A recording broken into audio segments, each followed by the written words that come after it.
Hi. Oh, come on, you guys can talk back. Hi. All right, I'm from the South, so we gotta say hello.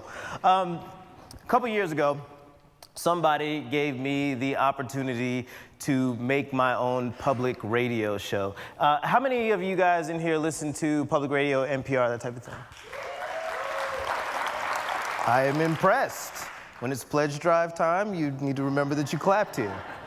So at the time when I started my radio show, I didn't really listen to public radio all that much. Now, I will admit that I was addicted to the gateway drug of This American Life.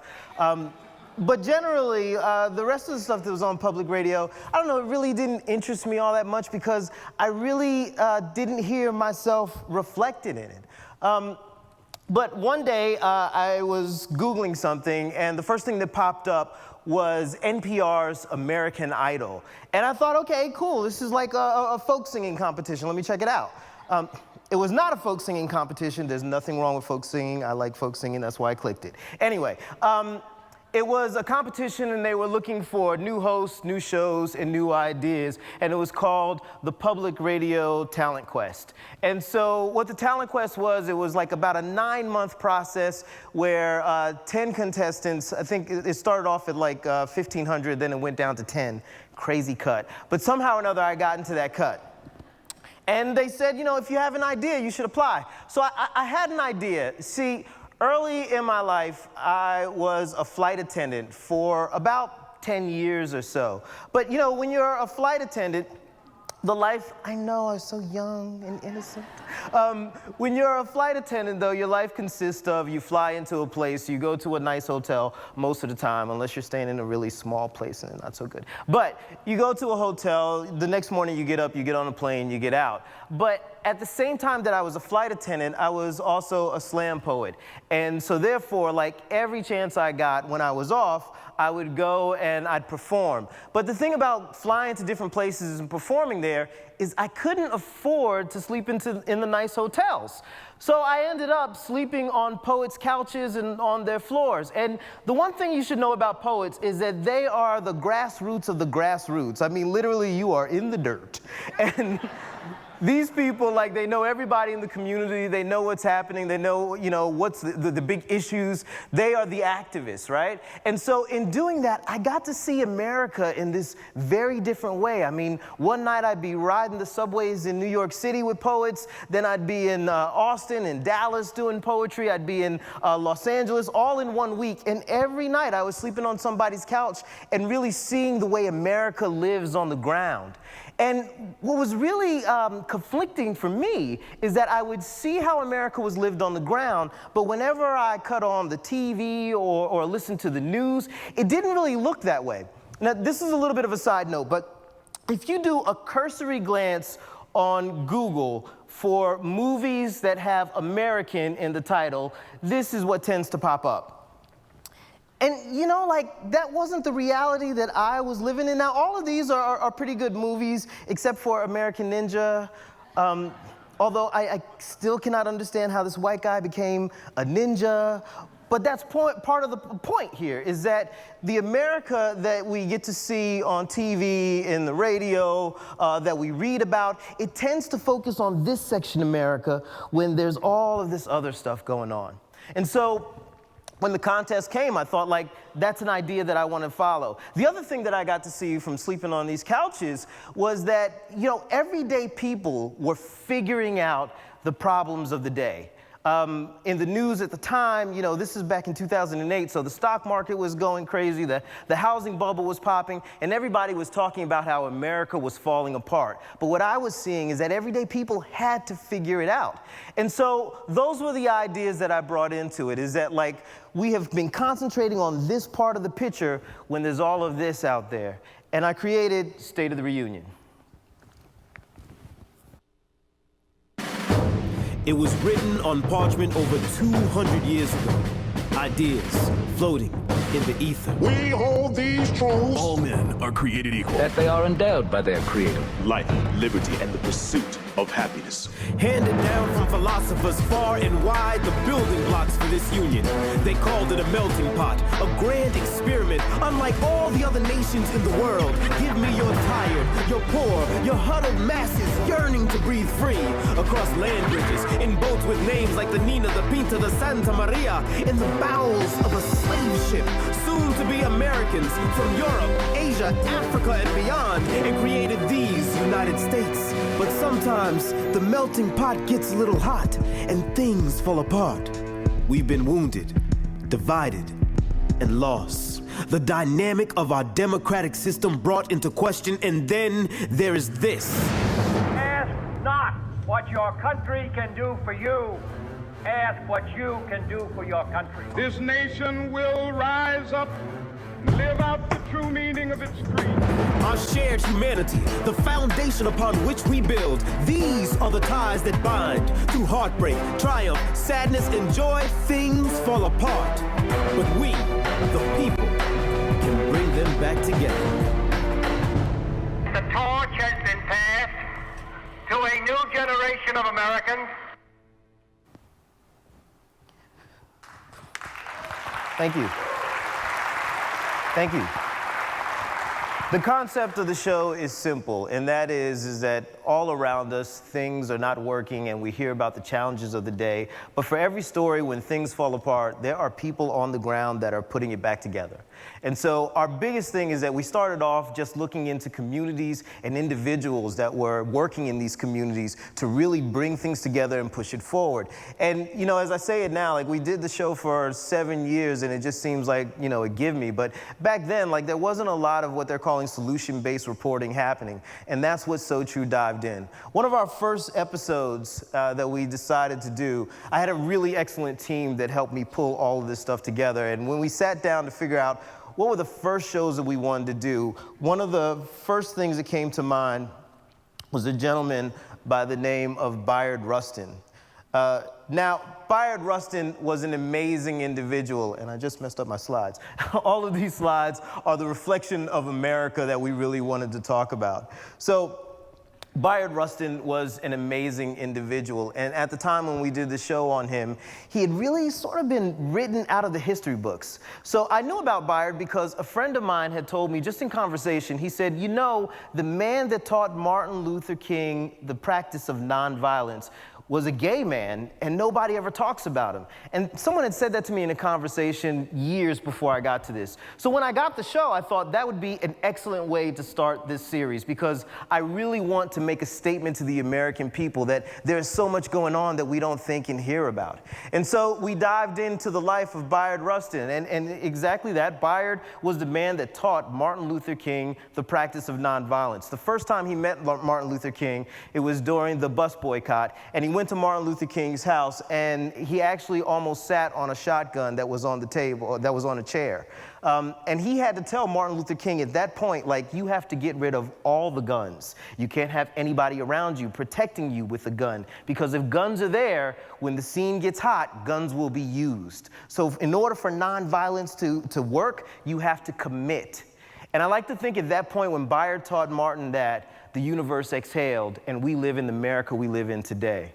Bayard did so many things, but because he was black and gay and pretty much out of the closet in the 60s, when people went to write the histories about it, they've been a little bit hesitant of it. Now, from the time that we first did this episode to right now, Bayard has gotten a lot of press and a lot of love. He actually won the Presidential Medal of Freedom posthumously. But, you know, the thing is that Bayard touched all of us in our lives, and we don't even really think about it. And one of the ways that you can see Bayard's hand is in the March on Washington. He was the man who actually did all the work to make it happen. And sure enough, at a given time, people began to come off the trains and the buses arrived. What about that trademark? Do you want to be free? Yeah! Do you want to be free? Yeah! Around 9 o'clock in the morning, from every direction that you looked, you could see these people coming in cars, buses, on foot. It was absolutely exhilarating.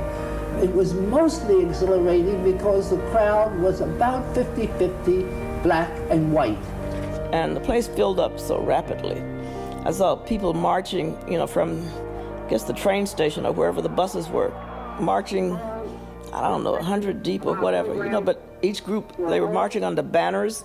And ask you to assemble in your respective groups and begin the march for freedom now. Let's begin. I pledge my heart and my mind and my body to the achievement of social peace. We must say that we cannot be patient. We do not want our freedom gradually, but we want to be free now. Slow down. We are tired. We will not stop our militant, peaceful demonstrations. We will not come off of the streets. One day right there in Alabama, little black boys and black girls will be able to join hands with little white boys and white girls as sisters and brothers. I have a dream today. In his hands he's got you and me. And now, Bayard Rustin, Deputy Director of the March, will read the demand. At the end of the rally at the Lincoln Memorial, Rustin gets his moment in the sun when he leads the crowd in a recitation of what the 10 demands of the March on Washington were. The first demand is that we have effective civil rights legislation. And he reads each of them into the microphone standing on the podium and hears back the shout from all of the people who are assembled there on the mall. What do you say? We demand that segregation be ended in every school district in the year 1963. And it's really at this point he knows the march has been as successful as it can possibly be, and he had a lot to do with it. Bayard was an amazing individual that we tend to not think about. When we think about the March on Washington, the first thing that everybody goes through is the I Have a Dream speech. But the man that did all the logistics to make the I Have a Dream speech even happen is just as important. When we started thinking about what we were going to do next with State of the Reunion, because I'm in public radio and because it's NPR, I think a lot of people tend to think that it's very liberal and left-leaning. I won't comment, but I will just say that immediately that meant that I wanted to look at places that maybe were not liberal and left-leaning, because that's America too. And so one of the places that we went to was Greensburg, Kansas. Greensburg, Kansas had a catastrophic tornado come through of biblical proportions. And in a matter of 10 minutes, 90% of the town was homeless. I mean, this thing just came through and cleaned house. And so in Greensburg, it was one of those little towns that was slowly dying. There was no industry there. The kids would go to school and then they would end up leaving for college and they wouldn't come back. So it was a type of town where after this big tornado came through, they could have just closed up shop and been swallowed up by the municipalities on each side of them. But the people of Greensburg decided that that's not what they wanted to do, that they wanted to rebuild, that they wanted to come back stronger. So when it all started happening, they all got together, all the leadership got together and they were talking, and all the news crews were there because it was really hot. Now, the leadership of Greensburg understood that, news is fickle. They'll worry about a tragedy for 10 minutes and then they'll move on. And they needed to figure out a way how to keep people's eyes on Greensburg. So one day, the mayor is coming out of a meeting and CNN shoves a microphone in his face and he says, "What are you going to do to bring Greensburg back?" And he says, "Greensburg is coming back green." And suddenly it happened. Everybody said, "I guess we got to come back green." Now, this is like one of the reddest states in the country. The mayor told me if Al Gore had come in and talked about sustainable energy, they would have thrown eggs at him and booed him off the stage. But now, with the tornado cleaning the slate, and they had to rebuild, the way to keep America's eyes focused on them was by doing it in green. And they did it. They brought the town back. And they also did some things that were pretty different, I would say, for that part of the country. One of them being that they had a town square that had been completely demolished by this tornado. And they brought developers in, and the developers said, we can absolutely rebuild your town square, absolutely. But the rents are going to be about $1,000 a month. In this little town, these little shops could not afford $1,000. So the community got together, the leadership got together, and they said to everybody, listen, everybody chip in a little bit of money, and we are going to build this ourselves. And we're going to make it a business incubator and bring people in, and they will have a controlled rent of maybe $200 or $300, and we'll grow the business and move them out. And I said to the gentleman I was talking to about this, that sounds a little like socialism, because you're all kind of, yeah. And he just looked at me like this. And I didn't say that again, but you know what I'm saying. One of the things that we really wanted to look at with State of the Reunion is America's racial makeup. America is so crazy and funny when it comes to race, and we just don't ever really talk about it. We have these stupid one-sided arguments when something big happens, and just by the fact that something big is happening, like it means that we don't have a full conversation. So with the show, like, we were always thinking about this, and so this great producer, her name is Lou Olkowski. Lou Olkowski grabs me somewhere and she's like, I've got a great story. She's so intense and amazing. And I was like, all right, Lou, give it to me. She said that in 2007, she was working for the Obama campaign. And so they were going through and they were trying to get people to vote for Obama. And she was in Ohio. And she went to Pike County. And when she got to Pike County, she was talking to a lot of different people, and everybody said to her that, well, you know, like, if you're campaigning for the Obama campaign, you should go over to East Jackson because that's where all the black folks live. So she was in this little town called Waverly, and East Jackson is where all the black folks live. So she said, yeah, sure, like, that makes sense. I will go to where the black folks live because they'll be more apt to hear the message. So she goes to East Jackson, and she just starts talking to people. And she tells them all about Obama and what he's going to do for them. It's a great conversation. And at the end of the conversation, she says, after she's got to know the people a little bit, she says, so where are all the black people? And this gentleman says, I am black. And that began the story of Pike County and an episode that we call Black as We Wish to Be. All of these pictures that you're seeing right now are people who identify as black. If you look, and they were really happy to show me their birth certificates. Their birth certificates marked them down as Negro.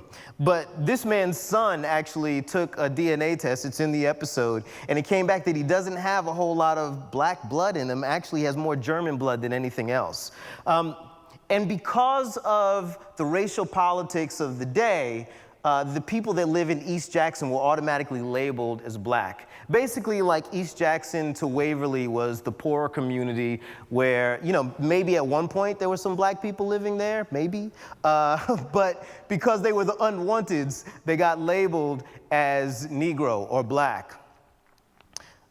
This family is really interesting. So she has another daughter there, and her other daughter looks extremely white, like she's blonde hair, really fair skin. And anytime she brings a man to meet her mother tells her, you know my daughter's black. And then the daughter and the mother get into a really big, crazy fight, which sounds like a metaphor for America on a whole. I digress.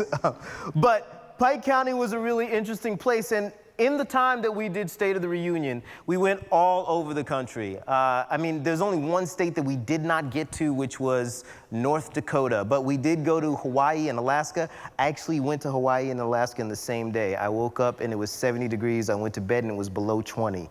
Not fun. And like, did you know this? Like in Alaska, like all the cars have like little extension cords coming out. And I was like, wow, Alaska's really ahead with like electric cars. And it's like, no, dummy. It gets so cold here at night, we have to plug the cars in so that the oil doesn't freeze. That's how cold it is. So we traveled all over the country and we told the stories of real American people and the communities that they live in.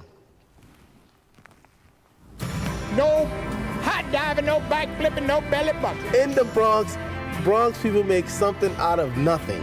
This is what the Bronx mean to me. 10 years ago, 11 years ago, there was nothing, no Hispanic people.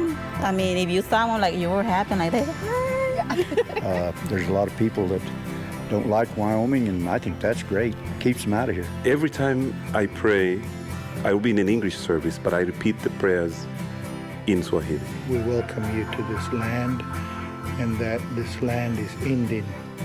So I told God, if this is what you want me to do, I'll do it. I'm not a tree hugger. I'm not an activist. I'm just, this is where I live. How would I say this? It's a small, gossipy, just a bunch of drunks. I'll tell you the truth. Man, Sacramento sucks. You know, and I'm born and raised here, and I'll probably die here, but there's so much about Sacramento that's just, it's not there right now. I hella love Oakland. I love Oakland. We are independent, cussed people.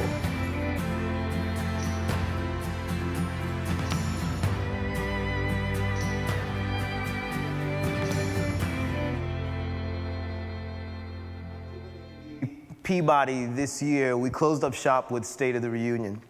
It was an amazing experience. It taught me so much about America and about myself. But the thing that I learned about America, the things that I hold dear to me, is that this country is so diverse in both its people and its landscape. I mean, you can go from the desert to lush forests, from Alaska to Hawaii, and see all sorts of different landscapes, but also different people. I mean, we are overflowing with different types of cultures and ethnicities, and it put this thing in my head where I believe that America, diversity is not an add-on. It is what we are built on. It is our strength. It is how we are going to be able to move forward. The other thing that was really clear to me in doing all of this work is that it always starts with people like you. Like you, like you, and like you. Like all of us. All the people that I interviewed over the years, they weren't looking to be activists. They just saw something that was wrong in their community, and they decided they had to get up and do something about it. That's it. There was nothing miraculous. God didn't come down and tap them on the shoulder and say, do this. It was just something was wrong, and I had to do something about it. And right now, where we are in America is we are faced with challenges. You go home, you cut on the radio, you cut on the TV, you read in your newspaper, and you will hear wars and rumors of war. You will hear about riots. You hear about the stock market going up and down, and all sorts of things. It looks like America is falling apart. But my friends, I am here to tell you that we, the people, are the ones that bring it back together. Thank you.